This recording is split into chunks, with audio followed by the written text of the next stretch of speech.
मोहब्बत। जगदम्बा प्रसाद दीक्षित। जरूरी नहीं है फूलाबाई का जिक्र, फिर भी एक बस्ती है जिसे सबने देखा है। पहली बार मैं भौचक रह गया था। पुराने मकानों में अजीब अजीब लोग रहते थे, दूर दूर से आए हुए लोग। लगता था पिछड़ गए हैं, आगे बढ़ने की लड़ाई में लगे हुए हैं। कुछ लड़कियां थीं जो वेश्याएं थीं, कुछ लड़के दलाल थे। दिन भर लोग खामोश रहते थे, सोए हुए। शाम से ही हलचल शुरू हो जाती थी। पूरी सड़क गाड़ियों, दलालों और ग्राहकों से भरी होती थी। बड़े बड़े होटलों की बत्तियां चमकने लगती थीं। इनमें 5 या 3 तारे होते थे, या किसी में कोई तारा नहीं होता था। तारे दिखाई नहीं देते थे, हम उन्हें सिर्फ महसूस कर सकते थे। दूर दूर देशों के लोग यहाँ आते थे। देखकर पता चलता था कि गोरे हैं, अरब हैं। लोग खास तौर पर अरबों के आने का रास्ता देखते। दुकानों, होटलों, लड़कियों और दलालों को अरबों का इंतजार होता था। भिखारियों, बाजीगरों, हिजड़ों को भी अरबों का इंतजार होता था। अपने अपने कमरों की ऊंचाइयों से अरब लोग नीचे की दुनिया को देखा करते, जहां हिजड़े नाचते थे, बाजीगर खेल दिखाते थे, भिखारी औरतें बच्चे भीख मांगते थे, नटों के बच्चे सर्कस करते थे। हर खेल के बाद एक ही सवाल होता था, गरीब, भूखा, पेट के लिए खाना, अल्लाह रफीक रहम कर। सूखे दुबले फटे हाल हिंदुस्तानी अपना खाली पेट पीटते थे। औरतें काले बीमार बच्चे दिखाती थीं। अरब रफीक रहम दिल अल्लाह के नाम पर ऊपर से नोट फेंकते। दुबले काले इंसान उस पर टूट पड़ते। सब में समझौता हो गया था। नोटों को लेकर लड़ाइयां होती थीं, फिर नहीं होती थीं, लेकिन फिर और मांगते थे, अल्लाह के नाम पर रफीक रहम दिल। अब अरब सिर्फ हंसते थे, कभी कभी कागज के टुकड़े फेंकते। भीड़ एक बार फिर दौड़ पड़ती। हम सब लोग खुश थे। यहाँ रहना जरूरी था। सारी दौलत यहीं थी, सब कुछ यहीं था, सिर्फ रहने की जगह नहीं थी। इसका भी इंतजाम हो गया था। एक कोना था, एक खाट काफी थी। यहीं मैंने फूलाबाई को देखा था। 55 या 60 साल की थकी हुई काली औरत। बालों में बदरंग खिजाब लगाया था। बालों की जड़ें सफेद हो रही थी। कई जगह सफेद बाल छूट भी गए थे। आते जाते एक बार उसने मुझे गौर से देखा था, दूसरी बार मुस्कुराई थी, और तीसरी बार उसने आंख मार दी थी। मुझे क्या हुआ मालूम नहीं, शायद मैं घबरा गया था। इससे पहले किसी औरत ने ऐसा नहीं किया था। उस दिन से मैं होशियार हो गया था। आते जाते हमेशा दूसरी तरफ देखता था, लेकिन फिर भी चीजें ठीक नहीं हो रही थी। किसी न किसी तरह फूला सामने आ जाती, और ज्यादा बनी ठनी, और ज्यादा थकी हुई, जरा सा खांसती, फिर आंखों के कोनों से ताकती, वही मुस्कुराहट। मैं परेशान हो गया था, मगर लोग अब भी उसी तरह चल रहे थे। सूरज समंदर में डूब जाता था। पुराने मकानों में लड़कियां बन ठनकर तैयार हो जाती थीं। टैक्सियां या कारें होटलों में पहुंचा देती थीं। सामने की बड़ी इमारत की बत्तियां चमकती रहती थीं। अमीर हिंदुस्तानियों और अरबों की गाड़ियां वहां जरूर जाती थीं। ये इमारत होटल नहीं थी। इसके फ्लैटों में शरीफ लोग रहते थे, लेकिन लड़कियां वहां भी होती थीं। दलाल वहां भी घूमते थे। मैं अक्सर उकता जाता था। समंदर की लहरें भी दिल नहीं बहलाती थीं। गांधी की मूर्ति आंखें बंद किए मुस्कुराती रहती थी। प्रेमी लोग लिपटते रहते। भिखमंगे, हिजड़े, दलाल, ठेले वाले सब अपना काम करते रहते थे। मगर मुझे क्या तकलीफ थी मालूम नहीं। इस समय मुझे फूलाबाई का ख्याल आ जाता था। बड़ी इमारत के एक फ्लैट से कोई अक्सर यही नाम पुकारता था, और फूला फौरन अंदर चली जाती। अंदर शायद काम करती थी, फिर बाहर आ जाती, एक बीड़ी लेकर बैठ जाती, लेकिन फौरन फिर पुकार होती। दम लेने की भी फुर्सत नहीं मिलती थी। दुकानों से सामान ले लेकर अंदर पहुंचाती थी। होटल से चाय, दुकान से पान, सिगरेट वगैरह। उकताकर कभी कभी मैं सोचता था कि मेरी सही जगह क्या है। इस भीड़ में मुझे किस तरफ जाना है? क्या मैं भी आगे बढ़ूं और दलालों की दुनिया में शामिल हो जाऊं? गांधी की मूर्ति के पास अरबों और अमीरों के सौदे पटाना शुरू कर दूं? रात लेकिन हमेशा बहुत हो जाती थी। कभी कभी आखिरी बस भी नहीं मिलती थी, कभी मिल जाती थी। जूते घसीटता हुआ मैं पैदल उस ठिकाने पर पहुंच जाता था जहां मेरी खटिया थी। पार्टनर कभी ड्यूटी पर होता तो कभी सोता रहता। इधर जब से वो घर गया था, रात को लौटने पर खोली मुझे काटने को दौड़ती। जितना ज्यादा हो सकता था मैं बाहर रहता। इस समय जब मैं स्टेशन से बाहर आया, आखिरी बस जा चुकी थी। घड़ी में 1:30 बज रहा था। खाली रास्ते पर मैंने चलना शुरू कर दिया। दारू के अड्डे खुले हुए थे। मीट अंडे के खोमचों के पास भीड़ थी। रंडियों की तलाश अब भी जारी थी। ठिकाने पर पहुंचते पहुंचते 2-2:30 बज गए। सारी जगह सुनसान लगती थी। सिर्फ फ्लैटों की बत्तियां जल रही थीं। शायद कोई नशे में चीख रहा था। अंधेरे गलियारे से जब मैं गुजरा तो लगा कि कोई है। फूलाबाई थी। मैं पहचान गया। पल भर रुककर मैं आगे निकल गया, लेकिन चाबी मेरे पास नहीं थी। शायद कहीं गिर गई थी या कहीं रह गई थी। मैं समझ नहीं पाया कि क्या करूं। देर तक वहीं खड़ा रहा, फिर बाहर आ गया, फिर अंदर चला गया। इस तरह 2-3 चक्कर हो गए। मुझे देखकर अब कुछ कुत्तों ने भौंकना शुरू कर दिया। इस समय फूलाबाई अंधेरे से उजाले में आ गई। मैंने देखा कि चेहरे पर बहुत सा पाउडर लगाया था। बदरंग बालों में मुरझाया हुआ एक गजरा अटका हुआ था। एक अजीब सी साड़ी पहनी थी जो न जाने कब नई रही होगी। पहली बार मुझे मालूम हुआ कि फूला भी रोज रात शायद ग्राहक तलाश करती है। पहली बार उसने मुझसे कहा, क्या हो गया, चक्कर क्यों लगाते हो? मेरी समझ में ये नहीं आया कि क्या करूं। फिर भी मैंने कहा, मेरी किल्ली गुम हो गई, खोली पे लाख है। इस समय रात पूरी तरह सुनसान थी। बड़ी इमारत के मसाज पार्लर से निकलकर कोई बड़ा आदमी कार का दरवाजा खोल रहा था। हल्के उजाले में फूला चुपचाप खड़ी रही। मैं चलने लगा तो बोली, जरा रुको, कैसा ताला है तुम्हारा? हिचकिचाकर मैंने उसे ताले के बारे में बताया। बोली, ऐसा करो, हमारी किल्ली लगा के देखो ना। उसकी चाल में लड़खड़ाहट थी। जब इमारत से लौटी तो हाथों में चाबियों का गुच्छा था। मैंने कई चाबियां लगाईं, एक भी नहीं लगी। फिर उसने कोशिश की, चाबियों पर चाबियां बदलती रहीं। पता नहीं ताला कैसे खुल गया। मैं पल भर वहां पर वैसे ही खड़ा रहा। अंदर जाकर बत्ती जलाई। अपने आप ही फूला अंदर आ गई। इस समय मेरी हिम्मत नहीं हो रही थी कि उसकी तरफ देखूं, लेकिन मैं उसे देखने लगा। वो चेहरा उस उजाले में और भी काला, थका और बूढ़ा लग रहा था। बालों का बदरंग हिजाब, झुर्रियों पर पाउडर की परतें और पुती हुई लाली। मुझे क्या लगा मालूम नहीं। शायद बहुत बुरा लगा और शायद थोड़ा दुख भी हुआ। फूला बोली, मैं तुमको आते जाते रोज देखती। अब उसके होंठ धीरे धीरे कांपने लगे। मुंह के कोनों पर लार इकट्ठा हो गई। रुककर बोली, तुम की नहीं, मेरे को बहुत अच्छे लगते तुम। एकाएक ही मैं कुछ नहीं बोल सका। अजीब सी चुप्पी पल भर छाई रही। अब फूला संभल गई। बोली, तुमको लगता कि मेरी उम्र बहुत जास्ती नहीं क्या? पर मैं सच्ची बोलती, मेरी उम्र जास्ती नहीं है। मुझे मालूम नहीं था कि मैं क्या कहूं। फिर भी मैंने कहा, नहीं, ये बात नहीं, तुम मेरे को गलत समझा, मैं ऐसा आदमी नहीं हूं। उसी तरह फूला ने कहा, नहीं, सब आदमी लोग कमती उम्र की छोकरी से मोहब्बत करते, पर मैं सच्ची बोलती, मेरी उम्र जास्ती नहीं, तबीयत थोड़ा बिगड़ गया बस।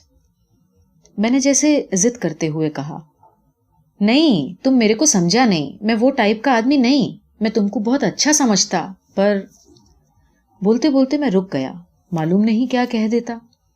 फूला जैसे और संभल गई। बोली, देखो ना, मैं तुमको बहुत पसंद करती, आते जाते हमेशा देखती, तुम अकेले, मैं अकेली, मैं तो तुमको बोले तो मोहब्बत करती, और भी जास्ती मोहब्बत करूंगी। क्यों? तो इस वास्ते कि मेरे को भी मोहब्बत मांगता, थोड़ा हेल्प मांगता। सुनसान रात के 3 बजे एक कमरे में अकेले में फूला मुझसे मोहब्बत और हेल्प की भीख मांग रही थी।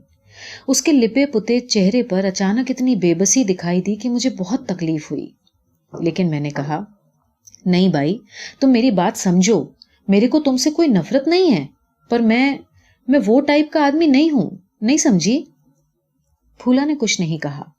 अब उसका काला चेहरा और ज्यादा काला हो गया। अब उसे कोई आशा नहीं थी। बड़ी देर तक उसी तरह चुपचाप खड़ी रही। धीरे धीरे बोली, उम्र जास्ती होने से क्या होता, मोहब्बत नहीं मांगता, हेल्प नहीं मांगता। मैं चुप रहा। आखिर फूला ने कहा, चलो जाने दो, कोई बात नहीं, पर एक बात बोलूं क्या? मैं उसी तरह उसकी तरफ देखता रहा। वो बोली, मेरे को थोड़ा पैसा मांगता, 4-5 रुपया उधारी, मैं जल्दी वापस कर दूंगी, हाँ भरोसा करना, सच्ची बोलती, आई शपथ। इस तरह फूलाबाई से मेरी पहली बातचीत खत्म हुई। मैं अब भी उसी रास्ते से आता और जाता था। बीड़ी फूंकती हुई फूला मुझे देखती थी, मुस्कुराती थी, लेकिन अब मुस्कुराहट में वो पहली वाली बात नहीं थी। मेरे पास पैसों की बहुत कमी थी, फिर भी थोड़ा कुछ मैंने उसे दे दिया था, लेकिन बातचीत कभी नहीं हो पाती थी। लेकिन एक रात जब बिना कुछ खाए पिए मैं सोने की कोशिश कर रहा था, दरवाजे पर दस्तक हुई। सामने फूला खड़ी थी। उसके मैले आंचल में कुछ ढका हुआ था। कुछ चिड़चिड़ा कर मैंने कहा, क्या है? आंचल के नीचे से एक रकाबी उसने मेरी तरफ बढ़ा दी। खोली में एक खुशबू सी फैल गई। प्लेट में पुलाव या इस तरह की कोई चीज थी। मैं उसकी तरफ देखता रह गया। उसने कहा, सुबह को प्लेट ले जाऊंगी, ऐसा खाली पेट नहीं सोने का। मुझे ताज्जुब हुआ। उसको किसने बताया कि शाम मुझे खाना नहीं मिला? इसके बाद कई बार ऐसा होने लगा। गुजरते समय कई बार वो मेरे चेहरे को देखती, उसे बहुत कुछ मालूम हो जाता था। कई बार उसने मुझे रोका, अंदर जाकर चुपचाप कोई रकाबी या प्लेट ले आई, लेकिन बातचीत अब भी नहीं होती थी। लेकिन अब वो मुझे बाहर भी मिलने लगी। समंदर के किनारे गांधी की मुस्कुराती मूर्ति के पास कभी कभी बीड़ी फूंकती हुई बैठी रहती। धीरे धीरे मैंने उसके पास बैठना शुरू कर दिया। अब वो ज्यादा थकी, ज्यादा हारी हुई मालूम होती थी। काम अब उससे नहीं होता था। मसाज पार्लर में काम बहुत करवाते थे। रात को काम होता था और दिन में भी। पार्लर में कई लड़कियां थीं। रात को ये अरबों और हिंदुस्तानी रईसों की मालिश करती थीं। बंद कमरों के अंदर से लगातार फूला की पुकार होती रहती। कभी ये पहुंचाओ, कभी वो पहुंचाओ, शराब, बर्फ, सोडा, सिगरेट। बीच बीच में लंबी चुप्पियां छा जाती। खाना भी पकाना पड़ता था। बड़ी रात लड़कियां बहुत थक जाती थीं, फौरन खाना मांगती थीं। फूला को बहुत गालियां भी देती थीं। नशे में कभी कभी मारना भी शुरू कर देती। कहाँ का गुस्सा कहाँ निकालती थीं। कोई कोई कस्टमर खाना भी खाते थे। ये लोग खूब पैसा लुटाते थे। इतना पैसा है इनके पास कि आप सोच भी नहीं सकते। मगर लड़कियों को बहुत कम मिलता था। पार्लर के फ्लैट का भाड़ा ही 15,000 रुपए महीना था। बचा हुआ बहुत सा रुपया पार्लर वाला ले जाता था, कुछ दलाल लोग ले जाते थे। लड़कियों के पास बहुत थोड़ा बच जाता था, बस अच्छी तरह पहन ओढ़ लेती थीं। लड़कियां बड़े बेमन से काम करती थीं। कई बार बुरी तरह से पिटी भी जाती। कुछ को चरस और पता नहीं क्या क्या लत लग गई थी। दिन भर भटक कर शाम को मैं अक्सर मूर्ति के चबूतरे पर बैठ जाता। इस समय मुझे फूला का इंतजार होता था। अपने दिल का सारा गुबार अब मैं उसके सामने निकालने लगा था, लेकिन अक्सर वो नहीं आ पाती थी। कई बार मूर्ति के पास रोशनी की जाती थी और भाषण होते थे, लेकिन टैक्सी वाले अरब अमीरों को यहाँ ले आते थे। इनके साथ हिंदुस्तानी या नेपाली लड़कियां होती। छोटी छोटी लड़कियों को अच्छे अच्छे कपड़े पहनाकर अरब लोग इन्हें सैर कराने ले जाते।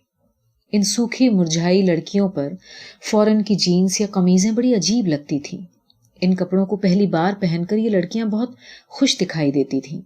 हिंदुस्तानी दलाल और टैक्सी ड्राइवर हाथ बांधे पीछे पीछे चलते।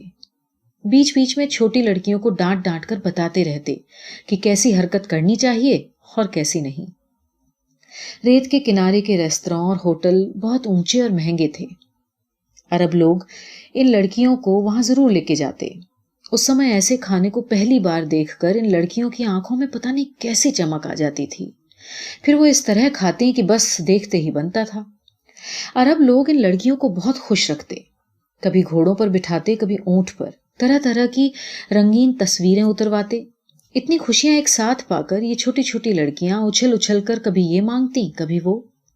ये सब देखकर फूला को बहुत गुस्सा आता। एक दिन झल्लाकर बोली, सुनते क्या, एक दिन इनका भी वही छाल होगा जो मेरा हो रहा है। मेरे को भी ये सब में बहुत मजा आता था। अचानक फूला जैसे रुआंसी हो गई। हो सकता है ये सही हो, शायद कभी फूला का भी एक जमाना रहा हो। یہ بات سچ ہو کہ دور دور سے لوگ پھولا کا پتہ لگا کر آتے ہوں؟ دلال لوگ بڑے بڑے گراہکوں کو ہمیشہ پھولا کے بارے میں بتاتے تھے، لیکن پھولا کے اس حالت کو دیکھ کر پتہ نہیں کیوں اس کی ان باتوں پر بھروسہ نہیں ہوتا تھا۔ ادھر وہ کچھ زیادہ ہی چڑچڑانے لگی تھی، ہر چیز ہر بات پر جھلا اٹھتی۔ اب صرف لڑکیوں، دلالوں، پارلر والوں کو ہی نہیں کوستی، ساری دنیا کو گالیاں دیتی۔ ایک شام جب سورج کو ڈوبے کافی وقت بیت گیا، گاندھی کی مسکراتی مورتی کے پاس ہم دونوں بیٹھے تھے۔ جوڑے پیار کر رہے تھے، لڑکیاں گراہک تلاش کر رہی تھیں، ہجڑے ناچ رہے تھے اور بھکاری بھیک مانگ رہے تھے۔ پھولا کچھ زیادہ ہی چپ تھی، میں بھی چپ چاپ تمام لوگوں کو دیکھ رہا تھا جو بہت خوش دکھائی دے رہے تھے۔ اچانک میں نے محسوس کیا کہ پھولا میرے پاس سرک آئی ہے، لیکن میں انجان بنا رہا۔ وہ کچھ اور پاس آ گئی۔ اس کے شریر کا اتنا پاس ہونا مجھے کچھ زیادہ تکلیف دینے لگا۔ پھر بھی میں بیٹھا رہا۔ اب اس نے ہاتھ میرے کندھے پر رکھ دیا اور بولی، ایسا کیا کرتے، چلو نا، اپن چلے گا، کدھر بھی، اپن محبت کرے گا۔ میں اب بھی اسی طرح بیٹھا رہا۔ اس کا منہ اب میرے بہت قریب آ گیا تھا۔ اس نے کہا، سچی رے، میں تم کو بہت محبت کرتی، بہت، ایسا کیا کرتے، چلو نا بھی۔ اب میں اٹھ کر کھڑا ہو گیا۔ میں نے کہا، ایک بار بولا نا تم کو، میں وہ ٹائپ کا آدمی نہیں ہوں، سمجھ میں نہیں آتا کیا؟ میری آواز میں شاید کچھ غصہ تھا۔ پل بھر وہ اسی طرح بیٹھی رہی، پھر کھڑی ہو گئی۔ اس سمے میں نے محسوس کیا کہ وہ بہت زیادہ غصے میں ہے۔ اس کا کالا چہرہ اس دھندلے اندھیرے میں کانپنے لگا۔ بہت ہی ننگی گالیاں دے کر وہ بولی، جا رے سالا، جا جا، تو کیا محبت کرے گا، ہجڑا، تیرا بابا بھی محبت نہیں کر سکتا، سالا، کلیجا مانگتا کلیجا محبت کے واسطے، سالا، تیرا باپ بھی کبھی کیا کیا، تو اس کے بعد اس کی ننگی گالیوں کی کوئی حد نہیں رہی۔ میں چپ چاپ اسے دیکھتا رہا۔ اب میرے من میں کوئی غصہ نہیں تھا، ان گالیوں کا مجھے برا بھی نہیں لگ رہا تھا۔ اسے دیکھ کر مجھے کچھ تکلیف ہو رہی تھی۔ وہ بولتی رہی، میں سنتا رہا۔ وہ تھک گئی تو لڑکھڑاتی ہوئی چلی گئی۔ میں اسی طرح دھندلے اندھیرے میں کھڑا رہ گیا۔ ساگر کی لہروں کے تھپیڑے پاس آتے گئے اور لوگوں کا شور کم ہوتا گیا، لیکن اب بھی میری سمجھ میں نہیں آیا کہ کیا کروں۔ لیکن اس کے بعد پھولا نے میری طرف دیکھنا بالکل بند کر دیا۔ کئی بار میں پاس سے گزر جاتا، لیکن وہ میری طرف نہیں دیکھتی۔ کیا وہ مجھ سے ہمیشہ ناراض رہتی تھی؟ مجھے ایسا نہیں لگتا تھا۔ لگتا تھا کہ کوئی سوال ہے، شاید زندگی کا سوال۔ اس سوال سے اب وہ اکیلے ہی لڑے گی۔ اب اسے کسی کی ضرورت نہیں، میں بھی اس کے لیے بیکار ہوں، یا شاید بہت تھک گئی ہے۔ اب کسی کو دیکھنا، کسی سے بولنا اسے اچھا نہیں لگتا۔ لیکن میں پھولا سے بولنا چاہتا تھا۔ ایک دن میں بہت زیادہ دکھی ہو گیا تھا۔ ادھر دفتروں اور کمپنیوں میں لوگوں کو صرف 6 مہینوں کے لیے کام پر رکھا جاتا ہے۔ اس سے کام کرنے والے ہمیشہ ٹیمپریری رہتے ہیں، ان کے پرماننٹ ہونے کا کوئی خطرہ نہیں ہوتا۔ ہر 6 مہینے کے بعد انہیں کام سے الگ کر دیا تھا۔ لوٹتے سمے راستے میں وہ ملی ضرور، لیکن دیکھ کر بھی مجھے اندیکھا کر دیا۔ اس کے بعد ایک نیا اپائنٹمنٹ۔ اس بار کمپنی نے نیا اپائنٹمنٹ دینے سے بھی انکار کر دیا۔ اچانک ہی میں بیکار ہو گیا۔ اتنا پریشان میں پہلے کبھی نہیں ہوا تھا۔ لگا کہ خوب روؤں۔ اس دن بہت من ہو رہا تھا کہ پھولا سے سب کچھ کہہ دوں، لیکن مورتی کے چبوترے پر آنا اس نے بند کر دیا تھا۔ میں وہاں سے بار بار گزرا، مگر اس نے میری طرف دیکھا تک نہیں۔ اس سمے مجھے اس پر غصہ بھی آیا۔ میرا روم پارٹنر ہمیشہ سوتا رہتا تھا۔ اس کی ڈیوٹی ہمیشہ شام رات کی رہتی تھی۔ میری اس سے بات چیت بہت کم ہو پاتی تھی۔ اب میں اکیلا ہی ساگر کنارے دور دور تک گھومتا رہتا۔ اس علاقے میں نئی نئی اور اونچی اونچی بلڈنگیں خوب بن رہی تھیں۔ ہم لوگ انہیں بس دیکھ سکتے تھے۔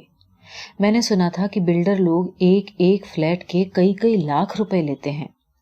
بہت سے بڑے بڑے اسمگلر لوگ بلڈر بن جاتے ہیں اور بہت سے لوگ لاکھوں روپیہ دے کر یہ فلیٹ خریدتے ہیں، پھر لاکھوں روپے خرچ کر ان فلیٹوں کو سجاتے ہیں۔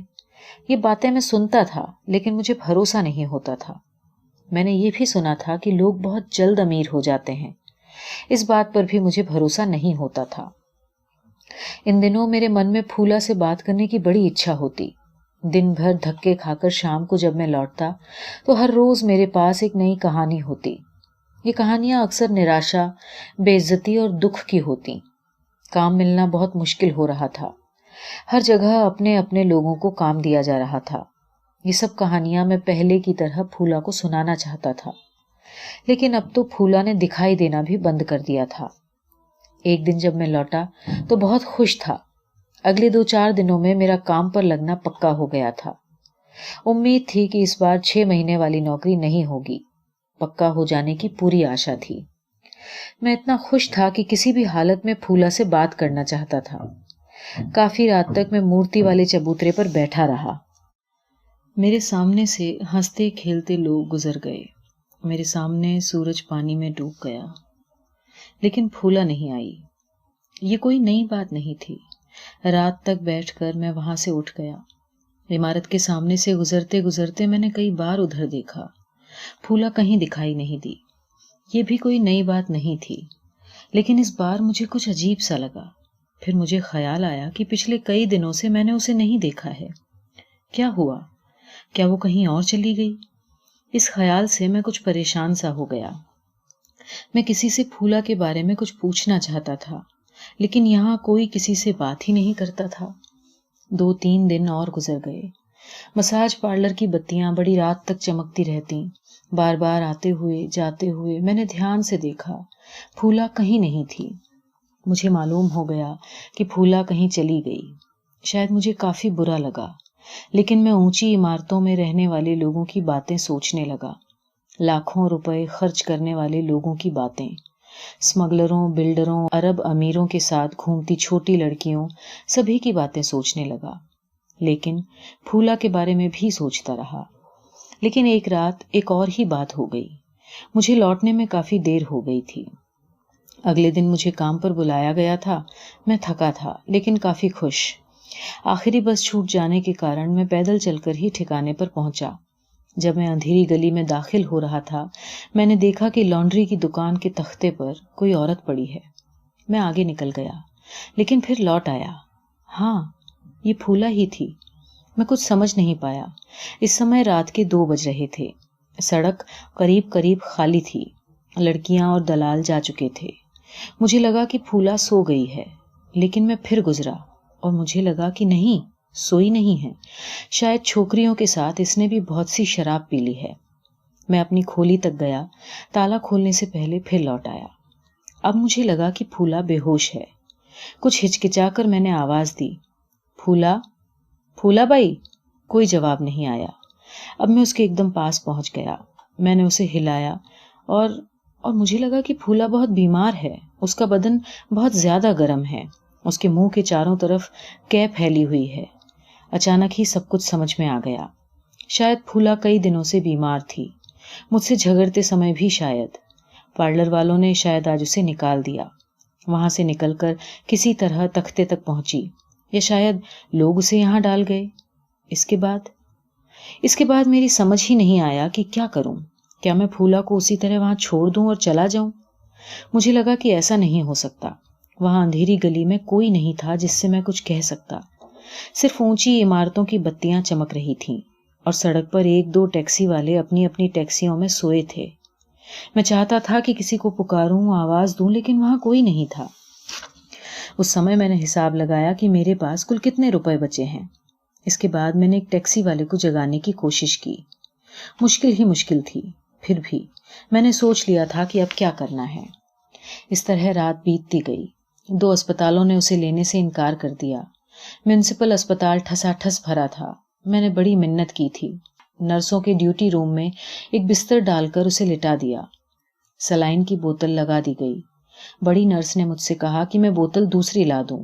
اسپتال میں دوائیاں بھی نہیں ہیں، میں باہر سے خرید کر دوائیاں لے آؤں۔ لیکن میں چپ چاپ صبح کا انتظار کر رہا تھا۔ وارڈوں، گلیاروں میں، پلنگوں پر، زمین پر، ہر جگہ مریض ہی مریض پڑے تھے۔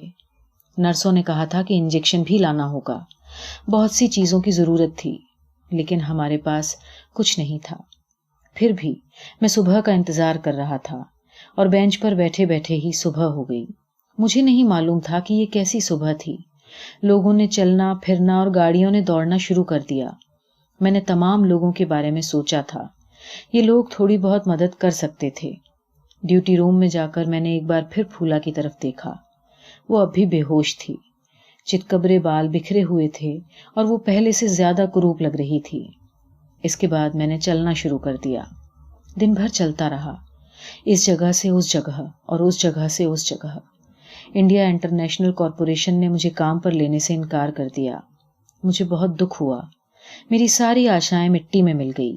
इस बार मुझे बहुत भरोसा था कि काम जरूर लग जाएगा, सुबह शाम की चिंता मिट जाएगी।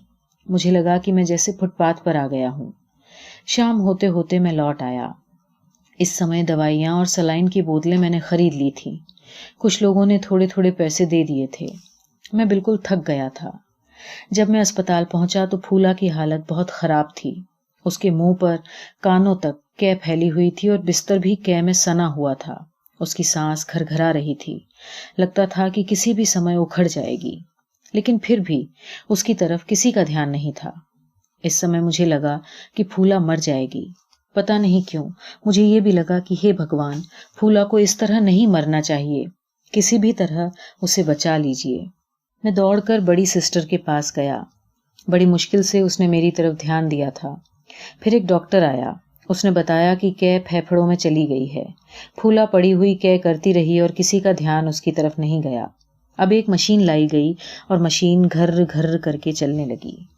मुंह के अंदर नली डालकर डॉक्टर चारों तरफ हिलाने लगा। अब फूला एक एक सांस खींचने के लिए बिलबिलाने लगी। बिलबिलाकर सांस खींचती थी और छटपटाकर आंखें खोलकर चारों तरफ देखती। अब मुझे बार बार लगने लगा कि किसी भी तरह उसे बच जाना चाहिए। बचकर क्या होगा? बचकर कहाँ जाएगी? मुझे कुछ भी नहीं मालूम था, बस यही लग रहा था कि उसे बचना चाहिए। मशीन चलती रही और आवाज आती रही। फूला बिलबिलाती रही और आवाज आती रही। धीरे धीरे रात हो गई और सभी आवाजें चुप। अब मशीन हटा दी गई और बोतल फिर लगा दी गई। मेरी समझ में नहीं आ रहा था कि क्या करूं। नर्स और डॉक्टर कोई कुछ बताने को तैयार नहीं था कि अब क्या होगा।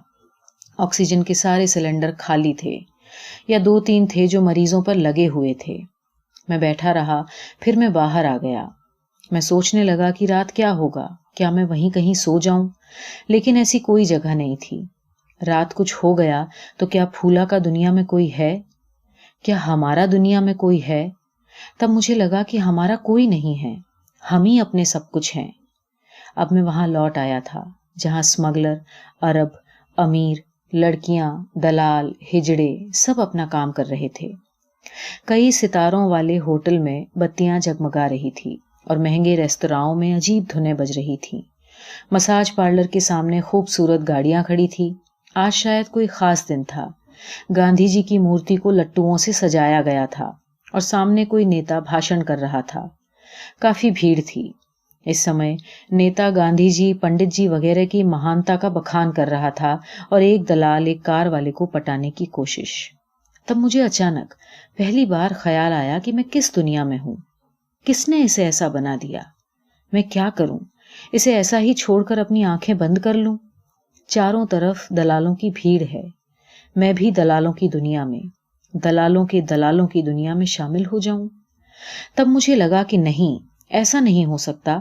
मैं आंखें बंद नहीं कर सकता। मैं बेकार, बेघर, बेसहारा सही, पर मैं दलालों की दुनिया में शामिल नहीं हो सकता। नौकरी नहीं मिलेगी, कभी नहीं। कोई बात नहीं। फूला मर जाएगी, कोई बात नहीं। रास्ता मुझे मालूम नहीं, कोई बात नहीं। इन सब के लिए मेरे अंदर नफरत है। वो हमेशा जिंदा रहेगी और वही मुझे रास्ता दिखाएगी। रात भर आवाजें आती रहीं, रात भर बाजे बजते रहे और धुनें गूंजती रहीं। रात भर बत्तियां जलती रहीं। रात भर मैं सो न सका, या शायद सो गया और सपने देखता रहा। फूला मर गई और बाजे बजते रहे, धुनें गूंजती रही और बत्तियां झिलमिलाती रहीं। बार बार मैं जाग कर उठ बैठा, बार बार मैं सो गया और बार बार फूला मरती गई। लेकिन जब सुबह हो गई तो फूला मरी नहीं, जिंदा थी। मैं सबसे पहले अस्पताल पहुंचा। बोतल और नली को हटा दिया गया था। नर्स ने कहा कि मैं चाय, कॉफी, दूध भी लाकर उसे पिलाऊं। एक गिलास में चाय लेकर जब मैं उसके पास बैठा तो आंखें खोलकर उसने मेरी तरफ देखा। मैंने चम्मच से चाय दी। उसने चुपचाप चाय पी ली। एक बार फिर उसने मेरी तरफ देखा, फिर चुपचाप आंखें बंद कर ली। लेकिन इसी समय बड़ी नर्स ने आकर कहा कि मैं उसे ले जाऊं और फौरन वो जगह खाली कर दूं। इमरजेंसी में उसे रख लिया गया था, अब जान के लिए कोई खतरा नहीं। अब ड्यूटी रूम में उसे नहीं रखा जा सकता। बाकी दवाइयां मैं उसे घर ले जाकर दे दूं। तब मैंने सोचा, घर ले जाऊं? कहाँ है घर?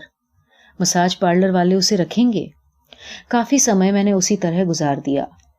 अचानक बड़ी नर्स बहुत तेजी से मेरे पास आई और फूला को न ले जाने के लिए उसने मुझे बहुत डांटा।